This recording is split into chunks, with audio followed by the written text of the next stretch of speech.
दोस्तों, देश में एक साथ काफी कुछ चल रहा है। चुनाव से पहले काफी अफरा तफरी का माहौल है। सुप्रीम कोर्ट ने जब इलेक्टोरल बॉन्ड की डिटेल को पब्लिक किया, तब जाके कहीं पता चला कि कैसे पार्टीज ने सीबीआई और ईडी का सहारा लेते हुए बड़े बड़े बिजनेसमैन को ब्लैकमेल किया और उनसे चंदे के नाम पर रिश्वत ली। इसी तरीके से इलेक्शन के नजदीक दिल्ली के सीएम अरविंद केजरीवाल को ईडी ने अरेस्ट किया और आईटी डिपार्टमेंट ने भारत की सबसे बड़ी अपोजिशन पार्टी कांग्रेस पर 1800 करोड़ रुपए का फाइन लगाया।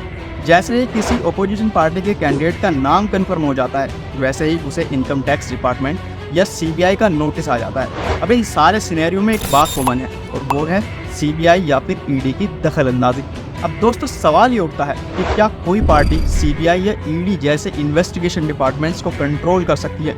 ये सब जानेंगे इस वीडियो में, तो इस वीडियो को बिल्कुल भी स्किप न करें और चैनल को जरूर सब्सक्राइब करें। जब भी इंडिया के अंदर कोई गैर कानूनी एक्टिविटी करता है तो लॉ के हिसाब से उसको सजा होनी चाहिए और जो हमारा कोर्ट है वो डिसाइड करता है कि क्या सजा होनी चाहिए। लेकिन कोर्ट कभी खुद से इन्वेस्टिगेशन नहीं करता, ये काम करती है इन्वेस्टिगेशन एजेंसीज। वो पता लगा के कोर्ट के सामने सबूत रखती हैं और फिर कोर्ट सजा देता है। जब किसी एरिया में कोई क्राइम हो जाता है तो लोकल पुलिस की जिम्मेदारी होती है कि उसको जाके देखे, लेकिन पुलिस को भी अपनी बाउंड्रीज के अंदर ही रह के काम करना होता है। कोई भी पुलिस अपनी जुरिडिक्शन से बाहर जाके केस नहीं उठा सकती। ऐसा नहीं हो सकता कि पंजाब की पुलिस यूपी में जाके किसी को पकड़ ले और इंक्वायरी शुरू कर दे। इसके लिए उसको यूपी की पुलिस से परमिशन लेनी होगी। इसी तरीके से रॉ का काम होता है कि इंडिया की बाउंड्रीज के बाहर इन्वेस्टिगेशन करे। रॉ इंडिया की बाउंड्रीज के अंदर इन्वेस्टिगेशन नहीं करती। जो भी साजिश इंडिया की बाउंड्रीज के बाहर होती है उसको रॉ देखती है, और ऐसे ही अगर इंडिया के अंदर कोई साजिश होती है तो उसको आईबी देखती है। आईबी का काम होता है इंफॉर्मेशन निकाल के उसके रेस्पेक्टिव डिपार्टमेंट्स को इन्फॉर्म करना। मान लीजिए आईबी को पता चलता है कि यूपी में कोई अटैक होने वाला है, तो आईबी खुद हथियार लेके यूपी नहीं पहुंच जाएगी, बल्कि वो यूपी पुलिस को इन्फॉर्म करेगी और उसके बाद यूपी पुलिस एक्शन लेगी। आईबी इंडिया के किसी भी कोने में जाके काम कर सकती है, उसके ऊपर कोई बाउंडेशन नहीं है। सीबीआई सेंट्रल गवर्नमेंट के अंडर आती है। अब मान लीजिए आपके गली मोहल्ले में कोई क्राइम हो जाता है, तो ऐसा नहीं है कि आप डायरेक्ट सीबीआई को बुला लोगे। सीबीआई तभी आती है जब उसको रिकमेंड किया जाता है। मान लीजिए पंजाब में कोई क्राइम हुआ है, तो पंजाब के सीएम जब तक होम मिनिस्ट्री को लेटर नहीं लिखेंगे कि इस मामले की जांच सीबीआई को करनी चाहिए, तब तक सीबीआई उस केस में नहीं आ सकती। और सिर्फ रिक्वेस्ट के बेसिस पर ही सीबीआई नहीं आ जाती, बल्कि होम मिनिस्ट्री सीएम की रिक्वेस्ट को रिव्यू करती है और उसके बाद सीबीआई किसी क्राइम की इन्वेस्टिगेशन स्टार्ट कर सकती है। सीबीआई तभी आती है जब सीएम लेटर लिखे होम मिनिस्ट्री को या फिर सुप्रीम कोर्ट या हाई कोर्ट को लगे कि इस केस की सीबीआई इंक्वायरी होनी चाहिए, या फिर सेंट्रल गवर्नमेंट को लगे कि सीबीआई इंक्वायरी होनी चाहिए। ठीक इसी तरीके से जब केस होता है मनी लॉन्ड्रिंग का, या फिर ब्लैक मनी का, या फिर ऐसे पैसे का जिसका टैक्स चुराया गया हो, या फिर ऐसे पैसे का जिसके सोर्स का पता ना हो कि वो कहाँ से आया है, तो उस केस में ईडी इन्वेस्टिगेशन करती है। ऐसे ही कोई अगर ड्रग्स वगैरह का केस होता है तो उसको एनसीबी देखती है।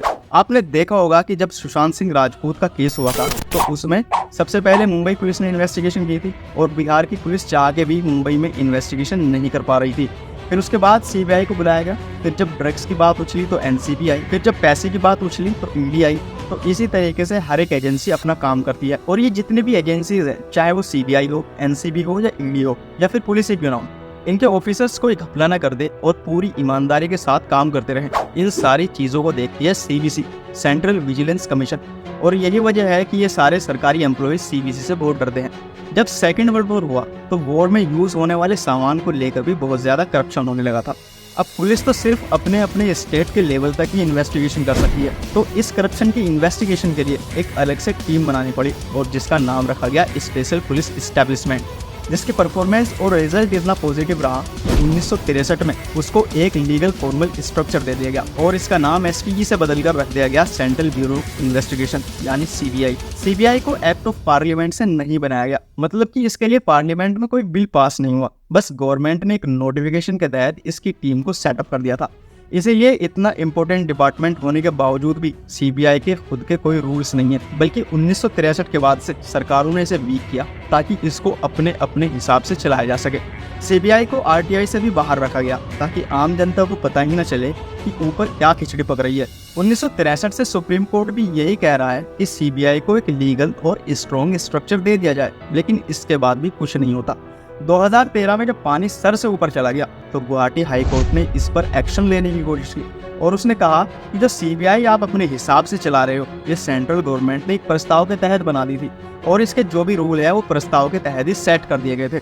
एक्ट 1946 के हिसाब से जो rule Delhi special police establishment follow करती थी वही सीबीआई भी फॉलो कर रही है। और फिर हुआ यूं कि ये सीबीआई जो है ये जाके लोगों को सर्च कर रही है और उनको अरेस्ट भी कर रही है और सीबीआई की ये एक्टिविटी आर्टिकल 21 के हिसाब से अनकॉन्स्टिट्यूशनल है।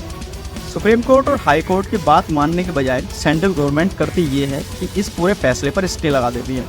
कितनी सरकारें आई और गई, लेकिन किसी ने भी सीबीआई की कॉन्स्टिट्यूशनल वैलिडिटी पर कोई फैसला नहीं लिया, क्योंकि पावर में आने के बाद सबको इसको अपने हिसाब से जो चलाना है। अगर वो सीबीआई को इंडिपेंडेंट करके एक लीगल स्ट्रक्चर दे देंगे तो सेंट्रल गवर्नमेंट के खुद के काम अटक जाएंगे और इसीलिए सीबीआई को नेताओं के रहमो करम पर ही जीना पड़ता है। पहले क्या था कि ये जो सीबीआई का डायरेक्टर होता है उसको सेंट्रल गवर्नमेंट जब चाहे तब हटा सकती थी, यानी कि अगर वो डायरेक्टर किसी केस पर काम करना स्टार्ट कर देता था और सरकार को अपनी ही धोती खुलने का डर होता था तो गवर्नमेंट क्या करती थी कि सीबीआई के डायरेक्टर को पोस्ट से हटा देती थी और इसी चीज को लेकर देश में काफी बवाल हुआ। तो कोर्ट ने प्रेशर बनाया तो मजबूरी में फिक्स करना पड़ा कि सीबीआई के डायरेक्टर को 2 साल से पहले कोई भी नहीं हटा सकता, यहाँ तक कि देश का पीएम भी नहीं हटा सकता।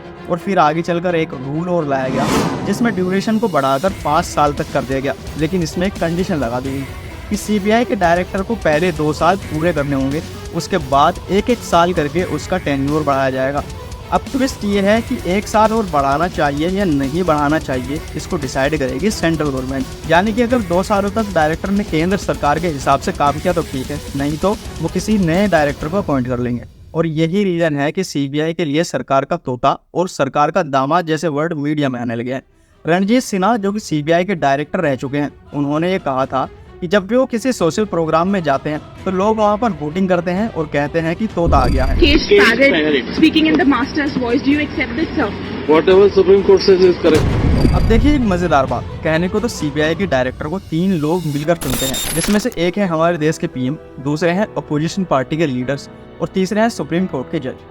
इसे एक एग्जाम्पल से समझते हैं कि मान लीजिए कि डायरेक्टर बनने की रेस में 4 कैंडिडेट्स का नाम आता है तो उसमें से किसी एक को वोटिंग करके चुन लिया जाएगा। लेकिन कमाल की बात यह है कि चारों कैंडिडेट्स के नाम होम मिनिस्ट्री ही डिसाइड करके भेजेगी कि किन के लिए वोटिंग करनी है। तो घूम फिर कर बात वहीं पर आ गई कि सेंट्रल गवर्नमेंट के हाथ में ही सारी पावर है। अब सीबीआई भी सेंट्रल गवर्नमेंट के साथ कोई होशियारी न कर दे, इसके लिए भी उन्होंने रूल्स बनाए हुए हैं। मान लीजिए अगर सीबीआई को अपनी मर्जी से देश के किसी एमपी पर केस करना है तो उसको लोकसभा के स्पीकर से परमिशन लेनी होगी, किसी एमएलए पे केस करना है तो उसको स्टेट असेंबली के स्पीकर से परमिशन लेनी होगी, और अगर मिनिस्टर पे केस करना है तो राज्यपाल से ही परमिशन लेनी होगी।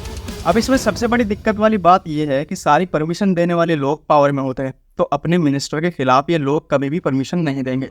तो सीबीआई का सारा कुछ चलता है सेंट्रल गवर्नमेंट के हिसाब से, जिस पे चाहे जब चाहे नोटिस भिजवा दे। ईडी भी कुछ ठीक इसी तरीके से काम करती है, क्योंकि ईडी भी सेंट्रल गवर्नमेंट के अंडर ही आती है। ईडी अगर किसी के खिलाफ कोई केस बनाती है तो वो उसको बिना किसी सबूत के अरेस्ट भी कर सकती है।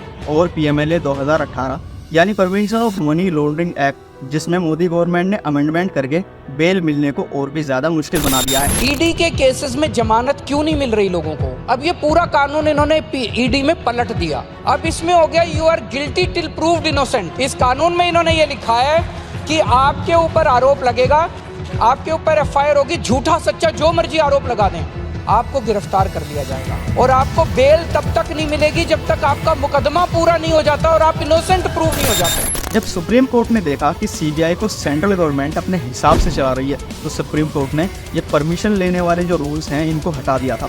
लेकिन रूलिंग गवर्नमेंट ने प्रिवेंशन ऑफ करप्शन एक्ट के सेक्शन 17A में अमेंडमेंट कर दिया, जिसके बाद सीबीआई बिना सरकार की परमिशन के किसी भी पब्लिक सर्वेंट की जांच नहीं कर सकती। 2004 से 2014 तक सीबीआई ने टोटल 72 बड़े नेताओं की इंक्वायरी की थी, जिसमें से 43 नेता ओपोजिशन पार्टी के थे। वहीं अगर 2014 से 2022 तक की डेटा की बात करें तो सीबीआई ने 124 बड़े नेताओं की इंक्वायरी की है, जिसमें से 118 ओपोजिशन के नेता थे। और इनमें से अगर कोई नेता अपनी पार्टी को छोड़कर रूलिंग पार्टी को ज्वाइन कर लेता है तो उसके खिलाफ जो केसेस होते हैं या तो वो खत्म कर दिए जाते हैं या वो स्लो कर दिए जाते हैं। अभी रिसेंटली मनीष सिसोदिया ने भी आरोप लगाया था कि बीजेपी ने उनको बोला है कि अगर वो बीजेपी ज्वाइन कर लेते हैं तो उन पर से सीबीआई और ईडी की जांच बंद कर दी जाएगी। अगर सीबीआई को इस पिंजरे से आजाद करना है तो इसको एक्ट ऑफ पार्लियामेंट के तहत एक लीगल स्ट्रक्चर देना होगा, लेकिन दोस्तों ऐसा कभी होगा नहीं।